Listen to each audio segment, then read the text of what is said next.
If you've experienced financial setbacks, perhaps through investments, navigating debt, or simply making choices earlier in your financial journey that didn't pan out as planned, you are not alone. That feeling of concern, of wondering how to move forward, I understand that path.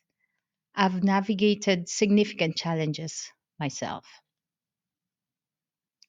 If you're in your 20s or 30s and seeking clarity in your financial life, perhaps feeling a sense of catching up or simply looking for guidance on building a stable future, this conversation is for you.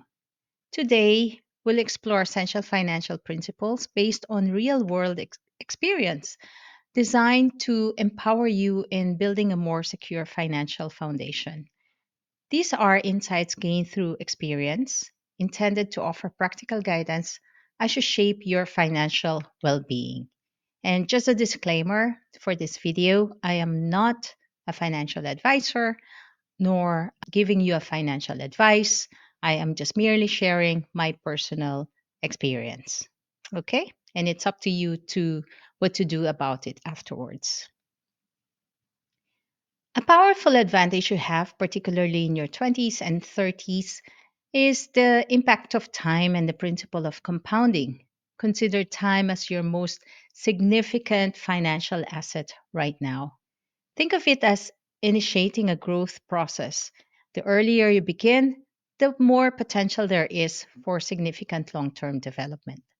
Starting with even small steps today can create substantially more growth over time compared to delaying and starting with larger amounts later due to the accelerating effect of compounding.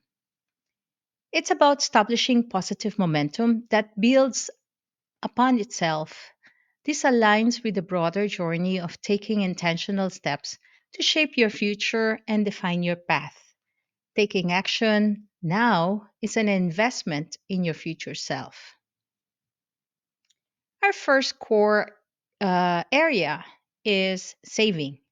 While the concepts of saving might seem challenging, especially when managing current expenses, shifting your perspective is key. Saving isn't deprivation, and it's about cultivating future options and financial security. It provides a buffer, a source of stability when unexpected circumstances arise. A highly effective way to initiate saving is through automation. Set up automatic transfers from your primary account to a dedicated savings account regularly, perhaps with each paycheck. By prioritizing this transfer, you ensure that a portion of your income goes towards your future before it's allocated elsewhere. Consider this a consistent, non negotiable practice. Even modest amounts like $20 consistently saved can accumulate significantly over time, amplified by compounding. The objective is to build a financial safety net, ideally covering 3 to 6 months of essential living expenses.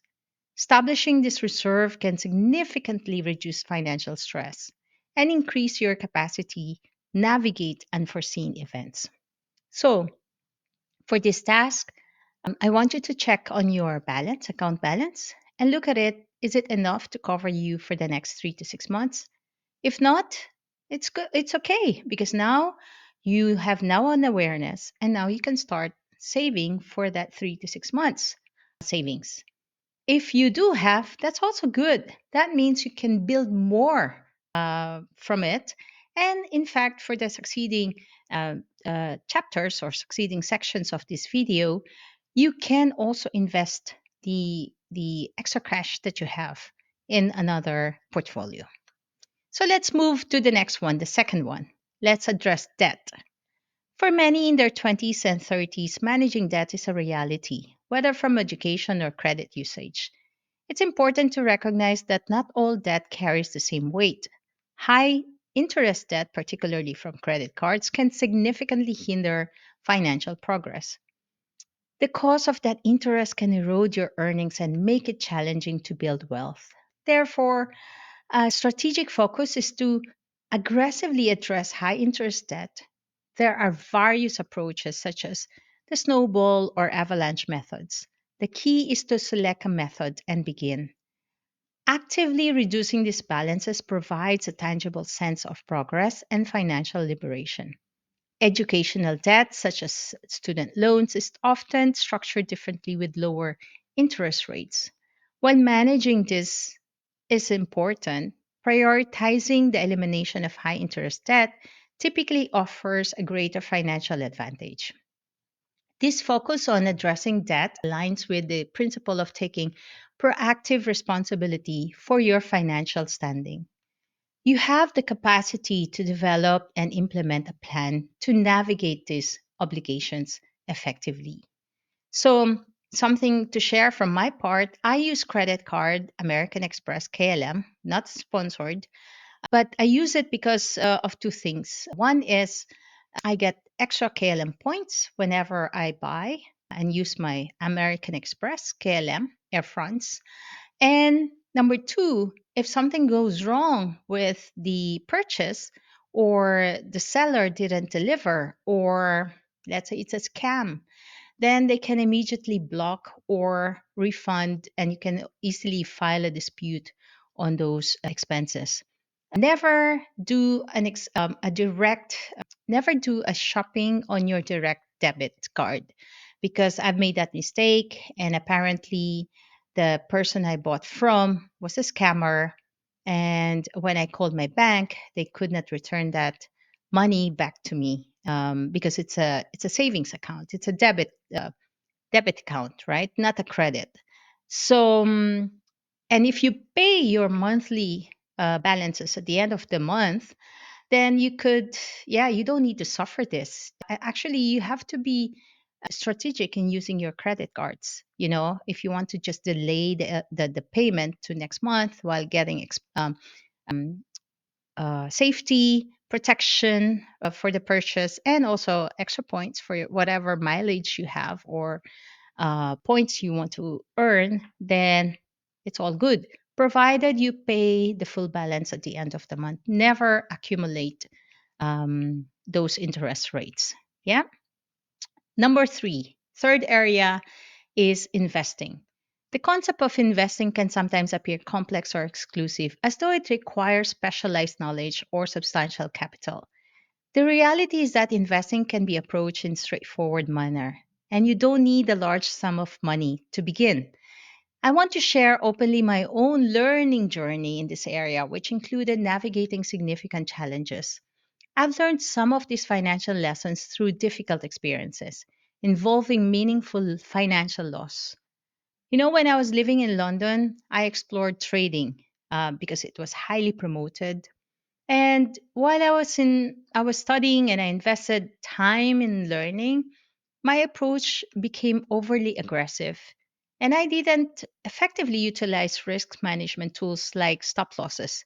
Stop losses is where you put a trade, and then from there, before you even place a trade, you already predetermine up to how much money you're only willing to lose for this trade. But the gain could be 3 to 1, meaning your money becomes times three or times two or times one, depending on your take profit strategy. Okay. So if I put a bet or a trade, not a bet, but a trade of $50, €50, that means my stop loss is only up to 50. And if the market goes against me, then I lose 50 and then that's it. And nothing else gets deducted. But what I did wrong was, or at least lesson learned, was I didn't stick to my risk management. In fact, I was cheating my own rules. Okay. And what I would do is if I see that there's potentially that the market can just turn around, and I try to move my stop loss from 50 to 100 to 150 to 200 until the whole trade is mismanaged, and you should not do that. That is not the recommended way. So whenever you go into something, you must have a stop loss. Same for your shopping, for example, or eating out. So at least you know you have a stop loss where you say, okay, I'm only going to spend 100 euros for tonight, or 50 euros, or 10 euros. Well, 10 euros, that's only McDonald's these days. So you get what I mean, right? So just be practical and use this for your day-to-day life. Yeah. So yeah, so as a result, this resulted in significant losses. And later, afterwards, as if that was not enough to make me learn my lesson, I became involved in cryptocurrency. I mean, who is not involved here in cryptocurrency? Raise their hand. And I was influenced by YouTubers and the information I got from, actually, they were promoting. And later on, of course, I found that they are just doing the pump and dump. And I invested on some coins that ultimately lost their value, and it was sitting there for 4 years. And I was hoping that the market could turn around. And as you know, in 2021, 2022, the market started going down south, and now it's 2025. There is a chance because Bitcoin is now 110. So I was hoping that perhaps the altcoins could recover, but they didn't, or some have recovered, but not all. And Badger and Troy were recently delisted from Binance Exchange, and my investment of $1,000 in this position suddenly became $12. And that was something I didn't foresee coming, to be honest. And yeah, it was something I never expected. And I just hope that some of my remaining cryptos do not end up being zero. And I'm just using my fan because it's a bit warm here in the Netherlands. So, yeah. And additionally, I also entrusted a significant sum of around $20,000 to a lending scheme in the Philippines, and it's called Philippine Gaming Online Operators. And unfortunately, it was through a personal connection, the mommy of my best friend, who I trusted because, yeah, she's my best friend's mom. And never don't base your investments based on that personal connection. It's a really a no-no. So this scheme of Pogo, they call it Pogo, and the investment was entirely lost. It has been 4 years now. Yeah. And I've never heard. My best friend's mom has always been reassuring, but until the money appears, that's the only time I would start believing again. So, but why are you not mad with your mom's best friend? Yeah, I can understand that. It can be natural to seek external reasons for such outcomes, the market, external advice, or the individual involved. However, I've come to understand the importance of taking full responsibility for my decisions. I initiated those trades and I made those investments. While the losses were substantial and challenging, particularly the loss of investment in the Philippines, these experiences provided invaluable, yeah, a little bit difficult financial education. And having navigated these significant setbacks, I'm rebuilding my financial approach. With the capital available, I'm focusing on more stable investments, vehicles like exchange traded funds or ETFs, which offer diversification by investing in a collection of assets and focusing on long term, more predictable investments. It's a different path, one grounded in the lessons learned. I share these personal experiences not to dwell on the difficulty, but to illustrate the potential pitfalls and emphasize the importance of informed decision making. My intention is that by sharing my journey with you, I may help you avoid similar challenges. Therefore, when we discuss investing, it's from a perspective of shaped by real world outcomes. It's about making intentional choices now that uh, contribute to your long term financial security. Starting with established options such as utilizing retirement accounts like 401k or IRA in the US is often a prudent first step. If your employer offers a matching contribution, that is essentially a risk free return that should be prioritized. Beyond that, straightforward index funds provide a simple and effective way to gain broad market exposure without needing two individual stocks. So these are generally low cost and have demonstrated strong performance over extended periods. The accessibility of investing has also increased with so many platforms allowing you to begin with modest amounts. Some are like you can open as low as maybe 100 or $200 in the fund. And the focus is on establishing the consistent habit of investing and letting time and compounding to work in your favor. While initiating the investing process might feel uncertain, remaining in a state of inaction in this area can have significant long term financial implications. And I just want to add that don't also make the mistake of buying an insurance and then they also bundle and offer the stocks management for you, because that's never really true. Actually, I paid so much money for my insurance with a bundled stocks. And then at the time when I needed to pull out the money, what did I get? Maybe not even 1% of the money that I have invested.